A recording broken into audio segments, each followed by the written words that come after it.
அதுக்கு அடுத்த அகழாய்வு செங்கவேற்பூரில் பண்ணோம். செங்கவேற்பூரில் வந்து என்னன்னாக்கா 68/48 into 12 அந்த பிரிக்கு ஒரு பெரிய இவ்வளோ அகலமாக இருக்கும். 68, 48, 12 அதனுடைய பரிமாணம். அதில் என்ன வேடிக்கைன்னா, இந்த முதலாம் ஃபஸ்ட்டு பிசியிலேருந்து செகண்ட் செஞ்சுரி ஏடி வரைக்கும் இந்த பிரிக்கு காஷ்மீர்லேருந்து ஆரம்பித்து கன்னியாகுமரி வரைக்கும் கிடைக்குது. அதுதான் ரொம்ப ரொம்ப ஒரு பியூட்டிஃபுல் விஷயம். காஷ்மீரில் மாண்டூன்ற இடத்துல எக்ஸ்கவேஷனில் கிடச்சிது. செங்கவேற்பூரில் எங்களுக்கு டேங்க்கினுடைய பேஸில் கிடச்சிது. மகாபலிபுரத்தில் இந்த ஜட்டி பாயிண்ட்டினுடைய பேஸில் கிடச்சிது. நாகப்பட்டினத்தில் கிடச்சிது. பூம்புகாரில் கிடச்சிது. இப்படி ஆக இதில் என்னன்னா, அந்த 2000 வருஷத்துக்கு முன்னால் இவ்வளோ டிஸ்டன்ஸுக்கு சேம் டெக்னிக், சேம் சைஸு எப்படி அதை எப்படி கம்யூனிகேட் பண்ணாங்கன்றது ரொம்ப ஆச்சரியம். ஆனால் இந்த பிரிக்கு வந்து எங்களுக்கு பொதுவாகவே ஆர்கியாலஜிஸ்ட் வந்து டேட்டிங் பண்ணுறதுக்கு இப்போ நிறைய மெத்தேடு வந்துடுத்து. டிஎல் மெத்தேடு, C14 மெத்தேடு, அந்த மாதிரி விஞ்ஞானம் வளர்ந்துடுது.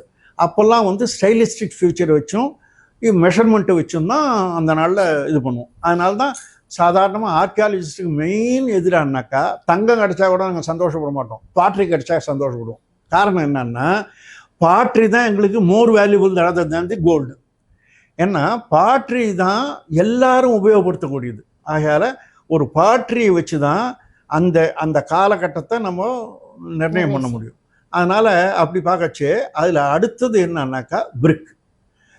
நீங்கள் கிட்டத்தட்ட நம்முடைய பாரத தேசத்தில் 2500 வருஷம் ஹரப்பன் காலத்துலேருந்து நிறுத்தினோம்னா இப்போதைக்கு 5500 வருஷத்துக்கு முன்னாலேருந்து இந்த பிரிக்கினுடைய சேஞ்சஸை வச்சு நம்ம அந்த almost 100 years maybe this way or that way அதை நம்ம கண்டுபிடிக்க முடியும்.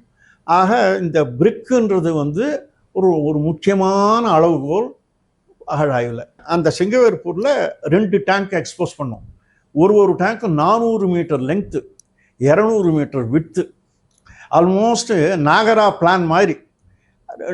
நாங்கள் அதுக்கு பேர் வச்சோம் டேங்க் ஏ, டேங்க் பின்னு. அந்த இடத்துலேருந்து கங்கை 9 கிலோமீட்டர் தூரத்தில் ஓடுது.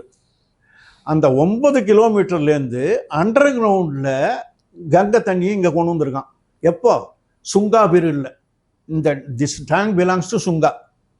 அந்த பீரியடில் கிட்டத்தட்ட 2000 வருஷத்துக்கு முன்னால் சங்கமித்திர சுங்கா AD 78 ஃபர்ஸ்ட் செஞ்சுரின்னு வச்சுக்கோங்க. ஆக வந்து ஆல்மோஸ்ட் 2000 வருஷத்துக்கு முன்னால் அண்டர் கிரவுண்டில் வாட்டரை 9 கிலோமீட்டர் கொண்டு வந்து இவ்வளோ பெரிய டேங்கை ஃபில் பண்ணுறான். அதை அப்படி கொண்டு வரச்சு அது எப்படி, ஹவு டு ஃபில்டர் இட். அதனால் என்ன பண்ணால் ஒரு அழகாக அந்த ஃபோர்ஸை கொண்டு வந்து ஒரு சர்க்குலர் கணர் மாதிரி கிரியேட்டட் வெல். அந்த வெல் எப்படின்னாக்கா அந்த கங்கையிலேருந்து வர ஃப்ளோவிலேருந்து 1 மீட்டர் டெப்த்து தான், ஒரே 1 மீட்டர் தான் டெப்த்து. அப்போ அதில் வந்து வந்த உடனே அந்த வேகமாக வந்து அந்த தண்ணி வந்து சுழல ஆரம்பிச்சிடும். சுழண்ட உடனே அதில் வந்து ஒவ்வொரு 2 மீட்டர்ஸுக்கு ஒரு சர்க்குலர் ஹோல் வச்ச உடனே என்ன ஆகும்னா, அந்த தண்ணி ஃப்ளோவில் வரைச்சே வந்து அப்படியே வெளியில் வரும். வரைச்சே அதுக்கு வந்து 14 ஸ்டெப்புகள் கட்டினான்.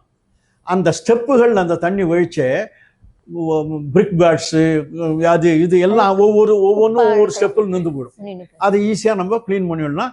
Pure water tank will receive pure water. என்ன டெக்னிக் பாருங்கள். அதே போல் வந்து இந்த டேங்கை க்ளீன் பண்ணி இது பண்ணுறதுன்னா அதுக்கு அவுட்லெட்டு. இப்படி வந்து ரொம்ப அழகாக செங்கவேற்பூரில் அருமையான அது ஒரு எக்ஸ்கவேஷன்.